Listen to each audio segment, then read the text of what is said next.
I'm known for my analogies, Jay. I'm famous for my analogies.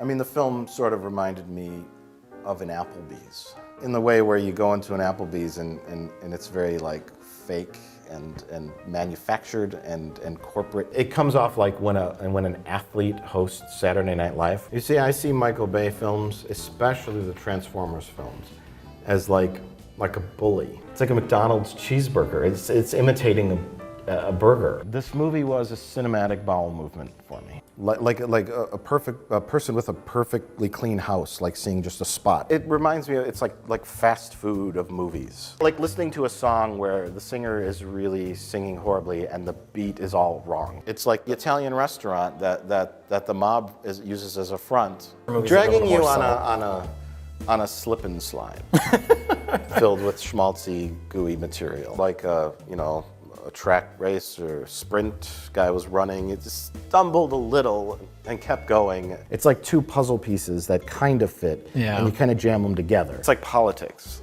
right and left, where it's like you get pulled in one direction. The Hobbit: An Unexpected Journey feels like having the appetizer after the meal. It was like someone was like hitting me in the face with the bat. Yeah. Like, don't like movies anymore. Like a high schooler in a play. Like, it's like you never forget. It's like it was like visiting. It was ironic because I watched it around Christmas time. It's like visiting your family. You go, you have some good times, but most of the time you feel like you're being punched in the face over and over and over again. Took ideas from a lot of other movies and made it a vanilla ice cream cone. It's the dumb jock in your high school trying to write a poem. It felt like a children's TV show, a cartoon show, like a very, very low IQ security guard sitting somewhere, like watching the door at a Walmart. And that's his fantasy. I feel like I've just been beaten. Yeah. And I'm lying on the floor, and Hollywood movies just keep punching me in the face. And you just keep going like this. Stop, stop, and they just keep punching you. And then at some point you just die. It's like a dream that doesn't make sense. Mm-hmm. A very, very bad dream. I feel like someone who keeps going back to a carnival, to a carny, and keeps playing the same like ring toss game and losing, and then realizing that it's fixed. This film felt like a betrayal of a friend. It was like watching paint dry. Here's what I will say. Watching paint dry is funner. It's a script written by a computer program that says plug in all elements to make us care about these characters slightly. I liked it the way I like street lights. What? You got headlights on your car. You don't necessarily need street lights, but when they're there, it helps. It's like a gold star, but like putting a gold star on a child's homework assignment. That's what this was. It's like doing math. That's kind of how it felt. Sure. Like I've got to pay attention. Felt like I was like taking a test. It's like if the Flintstones used Bam Bam to break into a bank. Much like the McDonald's value meal has gotten bigger and bigger and bigger over time because people's appetites keep getting bigger and bigger for entertainment. I'm looking at this with a microscope, like finding little cracks, flakes on the beautiful painting canvas. This movie is a shiny object you dangle in front of a cat. It's like baking a cake. The movie's a cake. It's like watching Orson Welles and doing a wine commercial. At first it's bad, but then it kind of grows on you, like a fungus. I was like a little toddler who didn't want to sit down to eat dinner, spitting up all over myself, throwing my toys. And then by the end, I was sucking on my pacifier and watching the film going, I enjoyed it. And it paid off because it took a risk. Yes. Now, but it's like a lemmings, like jumping off the cliff. That was like when an athlete goes on Saturday Night Live and tries to act. It's kind of like you're in a sports car and you hit up the gas and then you hit the brakes. You hit the gas and you hit the brakes. Yeah. You hit the gas, you hit the brakes. Imagine this was the amount of shit in the original Ghostbusters.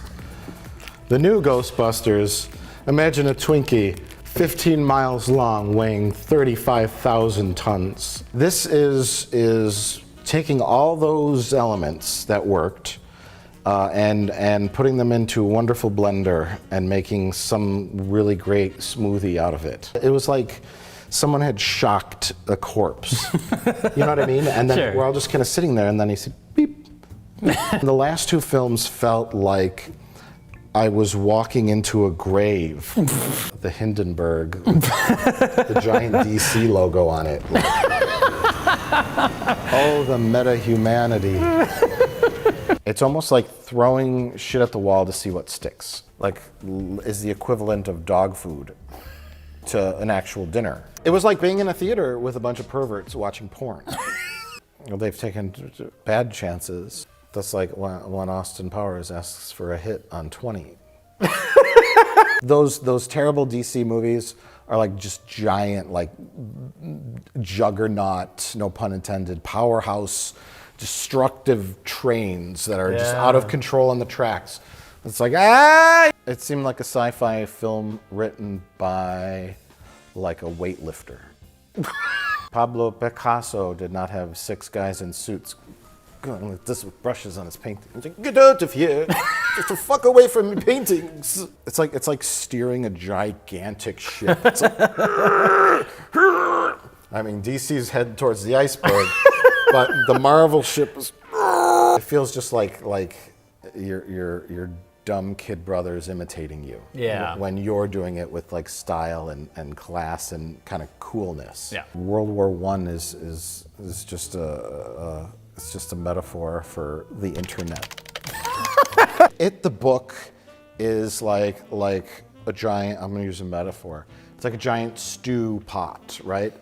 And the movie knew to take out the meat and the potatoes. Sure. And the vegetables. Yeah. But in the book Stew Pot, there's meat, potatoes, vegetables. And gangbangs. And gangbangs. But there's also candy corn and Skittles, a piece of pizza, and an apple. I think I compared the majority of it to the Turn Down for What music video. Oh, there you go. Like a little kid in like 6th grade. The earth was a beautiful place until mankind came and started smogging it up and ruining it. This is a ball pit. It's a ball pit in a Burger King. Lots of colored balls. I want to jump in the ball pit. And then after a while, I realize there's a bottom to the ball pit and that all the balls around me are covered in snot and popcorn grease. And I just want to get out of the ball pit. It was like watching a Saturday morning cartoon show. It was like the best movie 1996 ever made. It's like when Metallica went alternative. Do you remember that? Kathleen Kennedy, she's putting out Star Wars like a pimp puts a hooker out on a street. Star Wars has hiked up its skirt. And it's given BJ's and Handies for a nickel a pop.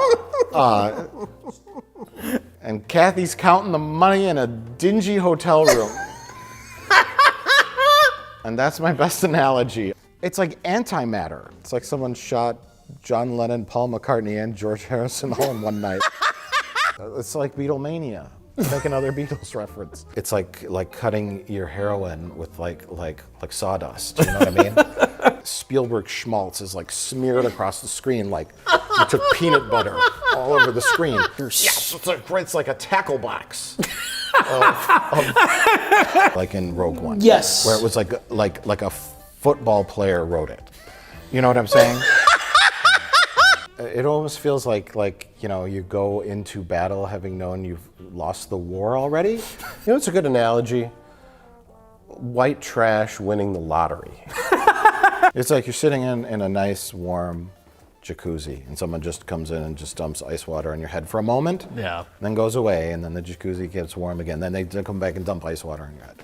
It's like a puzzle with all the proper puzzle pieces and they're all put together well. But when you look back, it's just like a picture of like a sewer. Marvel movies are like a cake, where the cake part is the movie taking itself seriously, and there's a nice icing on top of humor. Sure. And Shazam is kind of inverted, where there's an icing on top of the seriousness of what's happening, but the bulk of the movie is a lighthearted comedy. Instead of calling everything like a reboot or a remake, I wanted to call this a cover. It was like this. Look at a stock market graph. Just up and down, up and down, up and down. But all these screws are not quite tightened. And I just want to go in and kind of fix them. It's like watching a moderate train wreck. You know what I'm saying? These movies are like Taco Bell, where there's like The same 5 ingredients. same 5 ingredients, and they just put them in different orders. That's the best analogy that you could possibly come up with. It's like having after 1980, having the Beatles reunite without John Lennon. We're the Beatles, but just without John Lennon. We have that guy. Kind of looks like him. It's like politics, like split right down the middle. It's like being on some kind of roller coaster ride where you can't even process. You know what I mean? It's just all the undulations and the speed, and then at the end, hey, I think that was fun. Yeah. Blumhouse movies are things that are in a buffet. Because when you go to a buffet, you pay to get in, and they keep everything stocked. Let me make an analogy, Jay. Okay. Do you remember the Milverine? Movies are they're like ghosts. If Antebellum was a swing and a miss, Uncle Frank was maybe a foul ball. I guess that's equivalent to swing and a miss, basically. Maybe just a line drive and thrown out. Have we said this before? But this movie was the cinematic equivalent of the Bluesmobile. I think we've used that analogy a few times over the years. Okay. It's like looking at a destroyed house, like that's just crumbled to pieces, and we're like making fun of like the bathtub that's sitting out of like wreckage. You know what I mean? It's like a child in his bathtub, like playing with a Godzilla and King Kong toy. It's like a virtual sweatshop. It's like us as filmmakers, but with everything. It's like a McDonald's meal. Just like you see it, it's like, oh, I know what that is. Yeah. I have another one. The script was just like this big, like someone threw a bomb on it and it exploded, and they rearranged all the pages from 25 other scripts and shoved it all together and hoped it worked. It was like a nostalgia bukkake. It was like I was drowning. I was drowning. I couldn't breathe. Oh, can I make the greatest visual analogy ever? Oh. Do you remember when in Christmas Vacation when Chevy Chase takes the beautiful turkey out of the oven and he cuts into it? That's this movie. There's a broken egg on the ground and we're just talking at it, trying to make it into an egg again. He's like the fast food worker of actors. You go to see Cher in concert and she just kind of sits in a chair and goes. She shows up in sweatpants, right?